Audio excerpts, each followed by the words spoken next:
श्री कृष्ण भगवान की जय हो। श्रीमद्भागवत महापुराण की जय। श्रीमद्भागवत महापुराण में 22वां अध्याय पंचाल कौरव और मगध देशिया राजाओं का वर्णन। श्री सुखदेव जी ने कहा, परीक्षित, देवदास का पुत्र मित्रेयु था। उसके 4 पुत्र चयवन, सुदास, सहदेव और सोमक हुए। सोमक के 100 पुत्र हुए। उनमें सबसे बड़ा जंतु और सबसे छोटा पीसत था। पीसत के पुत्र द्रुपद थे। द्रुपद के द्रौपदी नामक पुत्री और दुष्घुमन नाम का पुत्र हुआ। दुष्ट घुमन का पुत्र था दुष्ट केतु। यह सभी नरपति पंचाल कहलाई। अजमेढ़ का दूसरा पुत्र ऋक्षिक था। उसका पुत्र संवरण था। उसका विवाह सूर्य की पुत्री तप्ती से हुआ था। उसके गर्भ से कुरु वंश के जनक और कुरुक्षेत्र के स्वामी महाराज कुरु का जन्म हुआ था।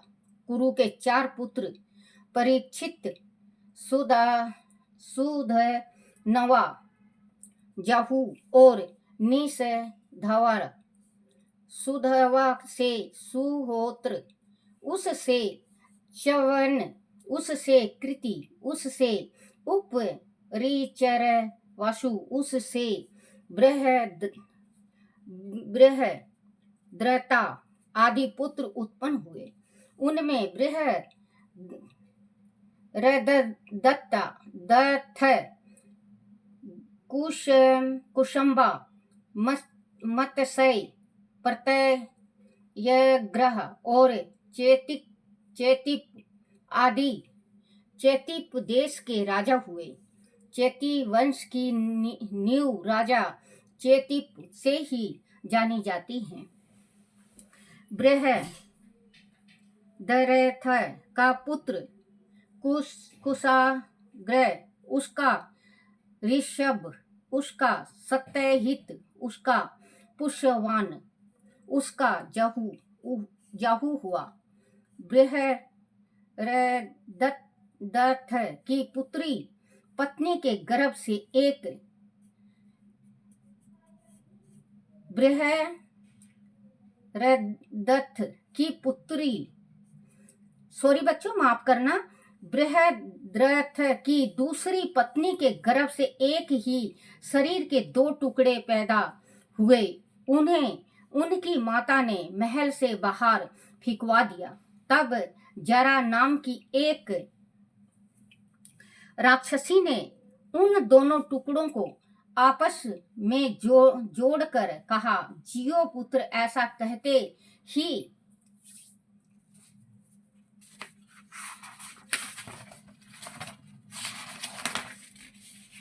कहते ही वह बालक जीवित हो उठा। तभी से उसका नाम जरासंध पड़ गया। वह मगध का सम्राट बना। जरासंध का पुत्र सहदेव और उसका पुत्र सोमापी और उसका पुत्र श्रुतसर्वा हुआ। राजन कुरु के जेठ पुत्र परीक्षित के कोई संतान नहीं हुई। जाहू का पुत्र सूरत था और उसका पुत्र विदुरथ, उसका पुत्र सर्वभौम, उसका पुत्र जयसेन, उसका पुत्र राधिक, उसका पुत्र आयुध, उसका पुत्र क्रोधन, उसका पुत्र देवती थी, उसका पुत्र ऋष ऋष्या, उसका पुत्र दिलीप, उसका पुत्र प्रदीप और उसके 3 पुत्र देवापी, सनातनु और बहिलक हुए। देवापी अपने पितुक राज छोड़कर वन में चला गया, इसीलिए उसके छोटे भाई सनातनु का राज अभिषेक किया गया। पूर्व जन्म में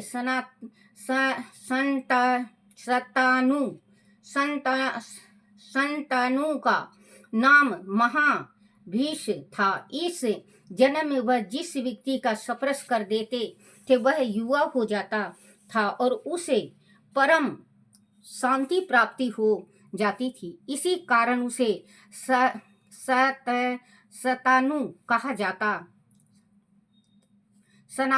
कहा जाता था। एक बार की बात है कि इंद्र ने राजा सनातनु के राज में 12 वर्ष तक वर्षा नहीं की। इससे ब्राह्मणों ने सनातनु से कहा कि तुमने अपने बड़े भाई के होते हुए राज ग्रहण किया है और उनसे पहले विवाह भी कर लिया है, इसीलिए तुम परिवेनता हो। इसी कारण तुम्हारे राज में वर्षा नहीं हो रही है।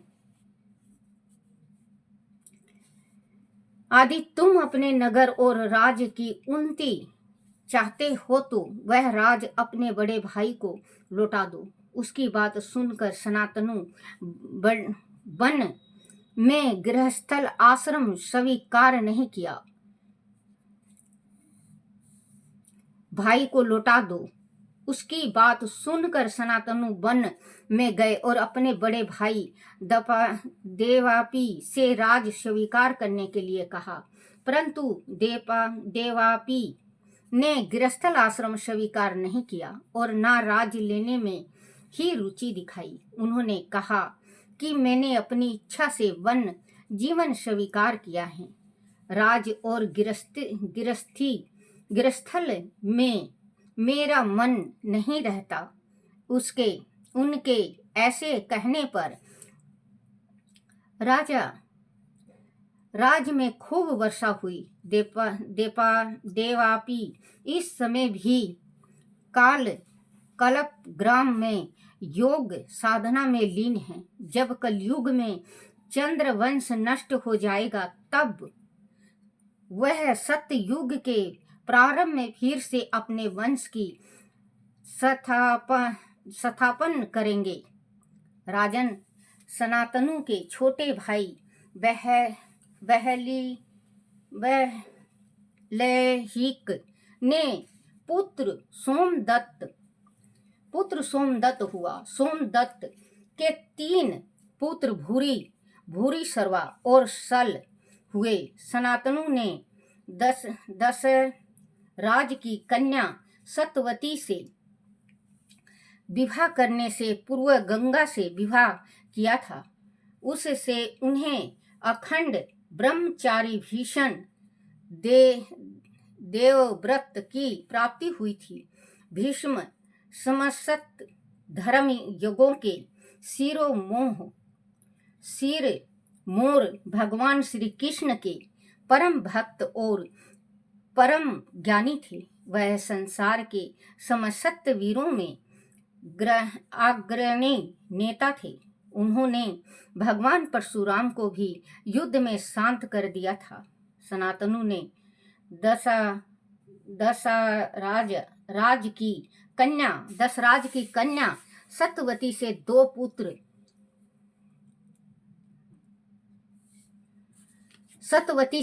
पुत्र चित्रगंध और विचित्र वीर्य को प्राप्त किया था, परंतु चित्रगंध को उसी के नामधारी एक गंधर्व ने युद्ध में पराजित करके मार डाला था। इसी दस राज की कन्या सतवती से उसके कोमर काल में परशर ऋषि ने मेरे पिता श्री कृष्ण द्रैपावन व्यास जी को जन्म दिया था। उन्होंने वेदों का सर तत्व लेकर महान पुराणों की रचना की। परीक्षित, मैंने उन्हीं से इस श्री मद् भागवत पुराण का पूर्ण रूप से अध्ययन किया था। वह पुराण वास्तव में अत्यंत गोपनीय और रहस्यमयी है। उन्होंने मुझे ही इसका योग अधिकारी मानकर अध्ययन कराया था। राजन संत संतनु के दूसरे पुत्र विचित्र वीर ने काशी राज की कन्या अंबिका और अम्बलिका से विवाह किया था। भीष्म जी उन दोनों को स्वयंवर से हरण करके लाए थे। विचित्र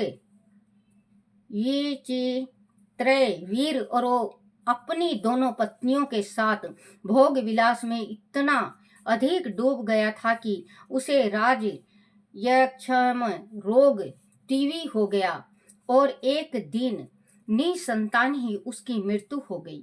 तब माता सत्यवती के कहने पर मेरे पिता व्यास जी ने अपने भाई की स्त्रियां अंबिका से धृतराष्ट्र और अम्बालिका से पांडु दो पुत्र उत्पन्न किए। उनकी दासी से उन्होंने तीसरा पुत्र विदुर पैदा किया। विदुर जी में मेरे पिता के सभी प्रधान गुण विद्यमान थे। वह महात्मा श्रेणी में जाने गए। परीक्षित, धृतराष्ट्र जन्म अंधे थे। उनकी पत्नी गंधारी थी। उससे 100 पुत्र हुए। उसमें सबसे बड़ा दुर्योधन था। उसकी एक कन्या दुशाला भी थी। इसके अलावा एक वैश्यों की पत्नी के गर्भ से उन्होंने युयुदस्यु नामक पुत्र उत्पन्न किया था। वह सभी कौरव कहलाए। पांडु की पत्नी का नाम कुंती था। किंतै ऋषि के श्रापवश पांडु अपनी पत्नी के साथ सहवास नहीं कर सकते थे। वह सहवास करते तो तत्काल उनकी मृत्यु हो जाती। महर्षि दुर्वासा ने कुंती को उसके कुमारे काल मतलब कुंवारी थी उसी टाइम मंत्र दिया था कुंती को। बच्चों, जो कुंती ने जब ऋषि दुर्वासा ऋषि चले गए तो वो मंत्र का जाप करने लगी सूर्य देवता को याद करके। तो सूर्य देवता आ गए तो उन्होंने ये कहा था कि जो भी मतलब जिसको भी याद करोगे वो आ जाएंगे और फिर इसके बाद तुम्हें संतान जरूर होगा। तो ये घबरा गई क्योंकि सूर्य देवता कहे बोले मैं तो भाई अब तुम्हें संतान होना ही होना है। तो इसको करण हुआ था, कुंवारी को करण हुआ था। तो उन्होंने क्या किया, एक छावड़ी सी में डाल के और गंगा में बहा दिया था। तो राधा के आगे चल होगा बच्चों, इतना ध्यान नहीं रहता मुझे। वहां राधा कोई वो था, उसको मिला था करण। सहवास नहीं कर सकते थे। वह सहवास करते तो तत्काल उनकी मृत्यु हो जाती। महर्षि दुर्वासा ने कुंती को उसके कौमार्य काल में देवताओं के आवाहन का एक सिद्ध मंत्र दिया था। उसी मंत्र के प्रभाव से कुमारी काल में कुंती ने भगवान सूर्य को, देखो बच्चों आया ना, भगवान सूर्य देव का आवाहन करके उससे करण को जन्म दिया था। लोक लाज के भय से उन्होंने उसे जल में बहा दिया। उस बाद में धृतराष्ट्र के सारथी ने जलधारा से निकाला और अपनी पत्नी राधा को पालने के लिए दे दिया। करण सुत पुत्र कहलाया और बाद में दुर्योधन की मित्रता की वजह से अंग देश अंग देश का राजा बना। राजन कुंती ने धर्मराज का आवाहन करके उनसे युधिष्ठिर को, वासुदेव का आवाहन करके भीम को और इंद्र का आवाहन करके अर्जुन को जन्म दिया।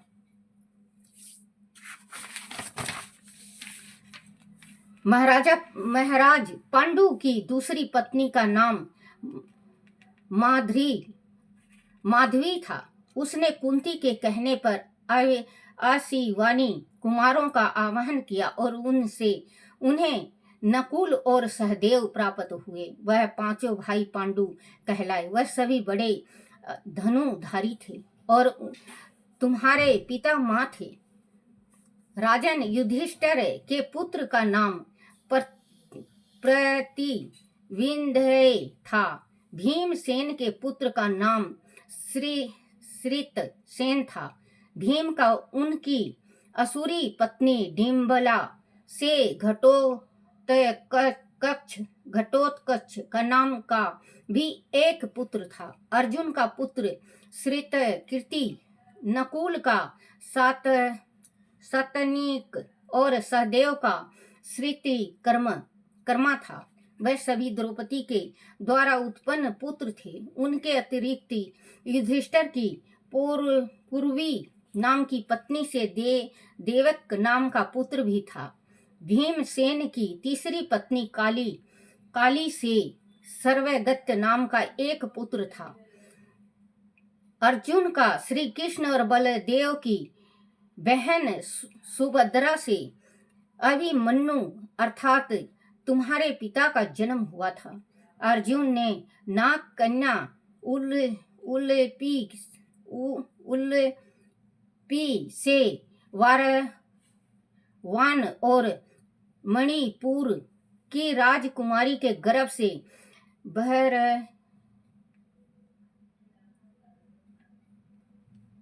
बरबवाहन को जन्म दिया था। उसके नाना ने ही पाला था, इसीलिए वह उन्हीं का पुत्र कहलाया। अभिमन्यु द्वारा उत्तरा के गर्भ से तुम्हें परीक्षित जन्म लिया था। सहदेव ने पर्वत कुमारी विजया से सुहोत्र को और नकुल के करेणमती से निर्मित्र को जन्म दिया था। परीक्षित महाभारत के युद्ध के उपरांत जब संपूर्ण कौरव वंश का नाश हुआ और द्रोणाचार्य के पुत्र अश्वत्थामा के ब्रह्मशस्त्र से उत्तरा के गर्भ में तुम भी जल चुके थे, तब भगवान श्री कृष्ण ने अपने प्रभाव से तुम्हें मृत्यु के मुख से बचा लिया था। राजन, अब तुम्हारे पुत्र तो तुम्हारे सामने हैं। जन्मजय, श्रितसेन, भीमसेन और उग्रसेन, यह सब के सब अपने पिता और पितामह के समान बड़े पराक्रमी थे। जब तक्ष के काटने से तुम्हारी मृत्यु हो जाएगी, तब इस बात से तुम्हारा पुत्र जन्मजय बहुत क्रोध होगा और नाग यज्ञ करके नागों को हवन में भस्म करेगा।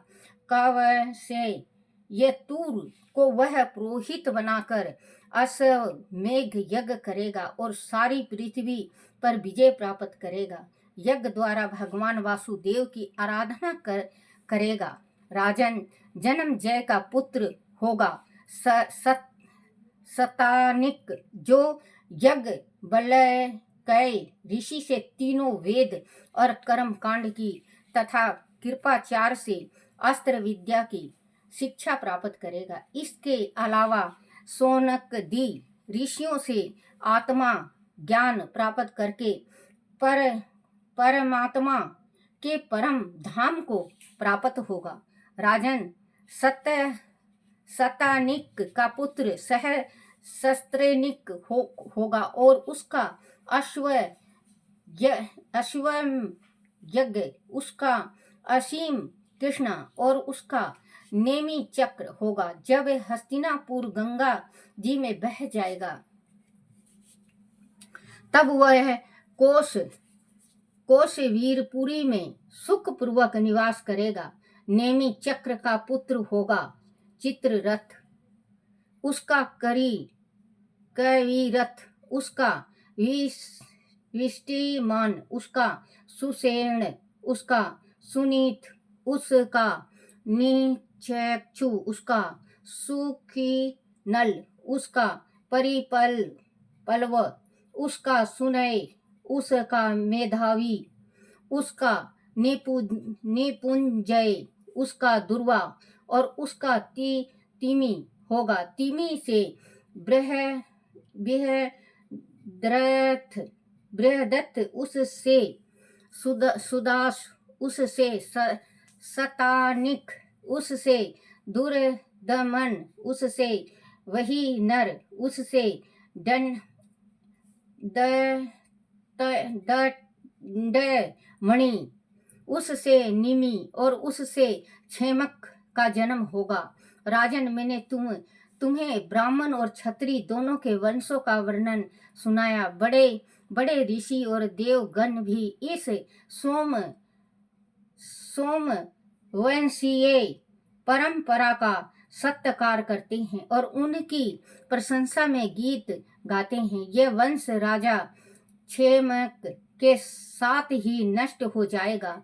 अब तुम भविष्य में होने वाले मगध देश के राजाओं के बारे में भी सुनो। जरासंध के पुत्र सहदेव का पुत्र मजरारी श्रित सर्वा, उससे